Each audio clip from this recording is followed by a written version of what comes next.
السلام علیکم ورحمۃ اللہ۔ امید ہے ساتھی خیریت سے ہوں گے۔ ابوبکر روحانی ویلفیئر ٹرسٹ کی طرف سے حاضر خدمت ہے۔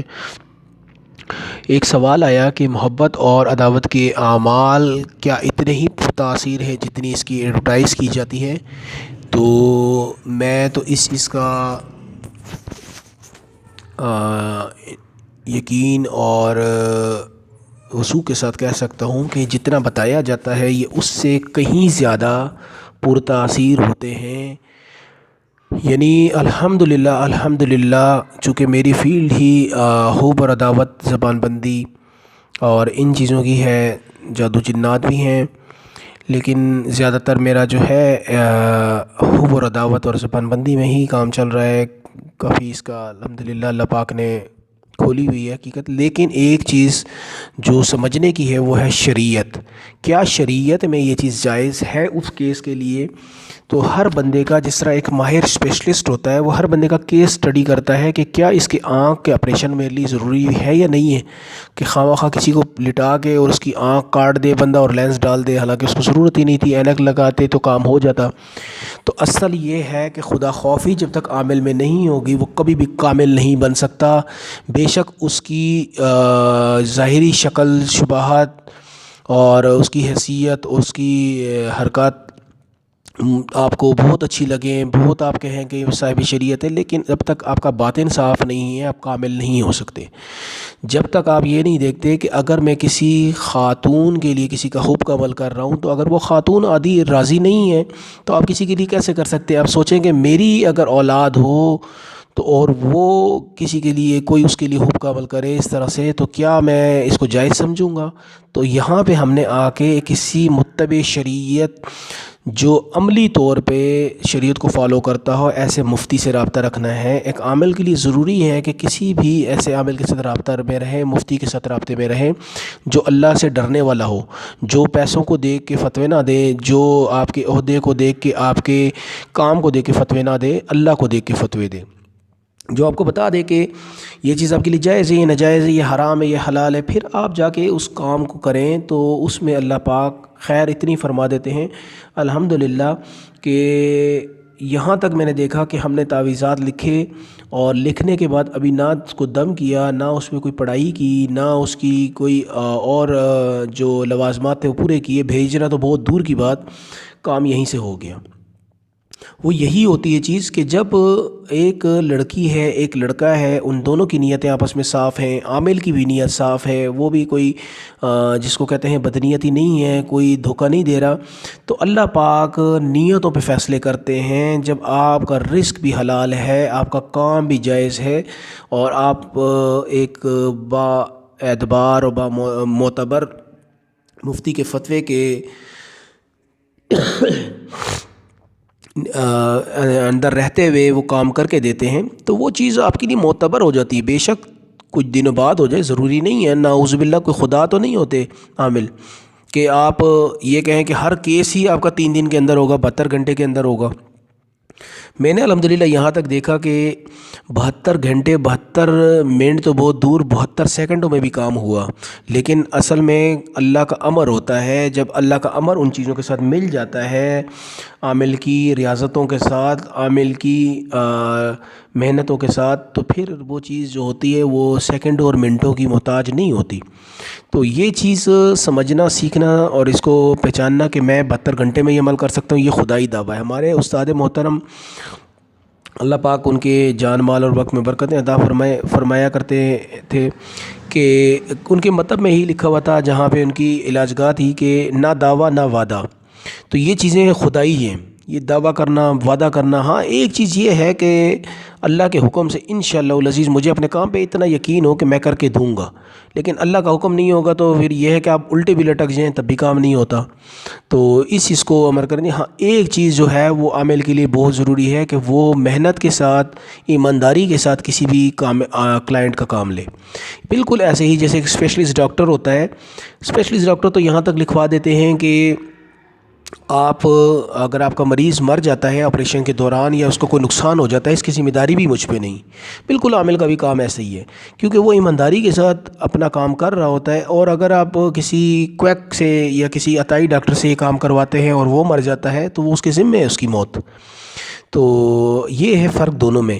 اگر پروفیشنل عامل ہے اور وہ آپ کا علاج کرتا ہے اور دوران علاج آپ کو فائدہ نہیں ہوتا یا نقصان ہو جاتا ہے یا کچھ ہو جاتا ہے، تو یہ اللہ تعالیٰ کا امر ہے، یہ تقدیر ہے، تو اس کو ماننا چاہیے. لیکن اس کی بجائے اگر آپ کسی ایسے بنگالی بابے کے پاس بیٹھ جائیں جا کے، یا مثال کے طور پہ ایسے گھوڑے نچانے والوں کے پاس بیٹھ جائیں جو لوگوں کو دھوکہ دے رہا ہے، یا جو زنا کے اڈے چلا رہا ہے، یا جو منشیات کا کاروبار کر رہا ہے، یا جوئے کے سینٹر کھولے ہوئے ہیں جس نے، یا جو دانے اور جو عزتیں لوٹتا ہے، جو پیسے لوٹتا ہے، تو پھر یہ آپ کی اپنی غلطی ہے. جیسے اچھے ڈاکٹروں کا انتخاب کرنے کے لیے پوچھتے ہیں کہ کون ٹھیک ہے کون غلط ہے، تو اسی طریقے سے بچوں کی تربیت کے لیے اچھے سکول ڈھونڈے جاتے ہیں کہ کون سے سکول میں بچہ کی تربیت اچھی ہوگی. وہ علیحدہ بات ہے کہ آپ آکسفورڈی سکول میں اپنے بچے کی تربیت کریں تو مغرب زدہ تو خودکشی کرتے ہیں، خود برباد ہوئے میں ہیں، تو انہوں نے کیا آپ کی تربیت کرنی؟ تربیت تو وہ کر سکتا ہے جس کی اپنی تربیت ہوئی ہو. تو پہلے تو یہ دیکھنا ہے کہ آپ، مہنگا علیحدہ چیز ہوتی ہے، اچھا علیحدہ چیز ہوتی ہے. اچھا اور کوالٹی ورک جو ہوتا ہے وہ علیحدہ ایک چیز ہے. اس میں یہ دیکھا جاتا ہے کہ اس میں جو بچے پڑھ کے نکل رہے ہیں وہ کیا بن کے نکلیں گے. تو جس چیز پہ ان کی محنت ہوتی ہے وہ تو وہ کراتے ہیں، اس سے تو ہمیں گلہ نہیں ہونا چاہیے. ان کے معاشرے میں والدین کا احترام ہے ہی نہیں، تو آپ اسے کیوں امید لگاتے ہیں کہ وہ آپ کو شیخ سعدی اور جنید بغدادی بنا کے نکالیں گے آپ کے بچے کو؟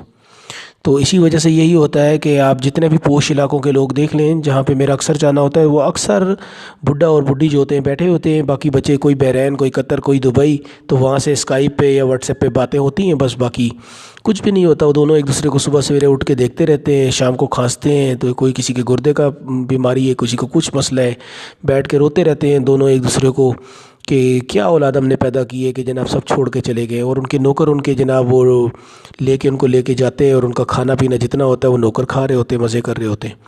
تو اصل چیز جو ہوتی ہے وہ یہ ہوتی ہے کہ ہم اس چیز کو سمجھ لیں، اس چیز کو یقین کر لیں کہ ہم کس چینل پہ چل رہے ہیں.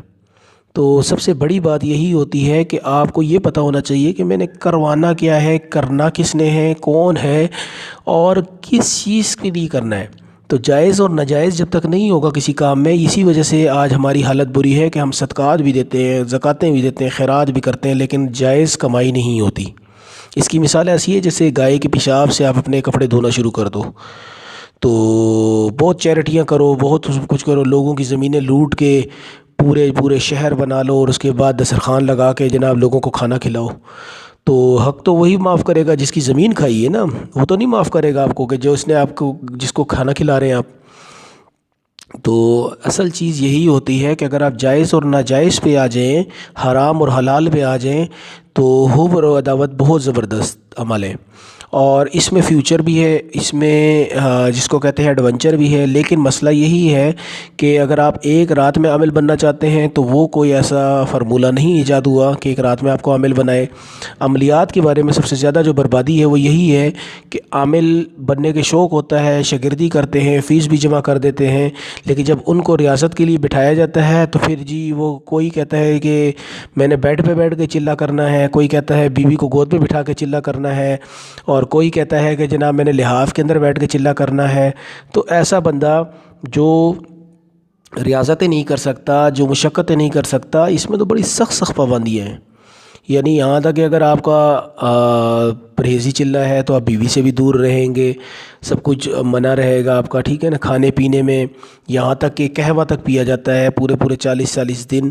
تو یہ چیزیں تو ہوتی ہیں، لیکن یہ ہے کہ جب آپ کہو کہ آنکھیں بند کروں تو پھر وہ مسجد نبوی سامنے آ جائے، اور آنکھیں کھولوں تو مکہ مکرمہ میں ہوں، میں طواف کر رہا ہوں، اور کسی کو اگر دیکھوں تو وہ میرے قدموں میں تڑپنے لگ جائے، اور کسی پہ اگر بری نظر میں ڈالوں غصے کی، غضب کی، تو وہ پھڑکنے لگ جائے اور میرے قدموں میں آ کے مجھ سے معافیاں مانگے. تو یہ مقامات ایسے نہیں ملا کرتے، ان کے لیے پوری ریاضتیں ہیں. کتنے بھی عاملین حضرات گزرے، کوئی بھی اس چیز کا دعویٰ نہیں کر سکا. اور نہ ہی ضروری ہوتا ہے کہ کسی چلے سے آپ کو وہ چیز پہلے ہی دفعہ میں مل جائے. ہو سکتا ہے دوسری دفعہ میں ملے، ہو سکتا ہے تیسری دفعہ میں ملے. یہ وہ مثال ہوتی ہے کہ کوئی بھی بچہ اسکول میں جاتا ہے تو پیپر میں بیٹھ کے کوئی یہ نہیں دعویٰ کر سکتا میں پاس ہو جاؤں گا، میں فرسٹ آؤں گا. ایک یقین ہوتا ہے، جتنا مضبوط یقین ہوگا اتنا ہی مضبوط کام ہوگا. اگر آپ کا یقین کمزور ہے اپنے استاد پہ تو آپ بھی ویسے ہی ہوں گے فارغ، اور ضروری بھی نہیں ہے۔ بعض دفعہ بندہ بہت اچھا پیپر کرتا ہے لیکن فیل ہو جاتا ہے، تو دوسری بار اپیئر ہوتا ہے پیپر میں، تیسری بار اپیئر ہوتا ہے۔ تو یہ چیزیں ہوتی ہیں سمجھنے کی، سیکھنے کی۔ اللہ ہمیں عمل کی سمجھ کی توفیق عطا فرمائے۔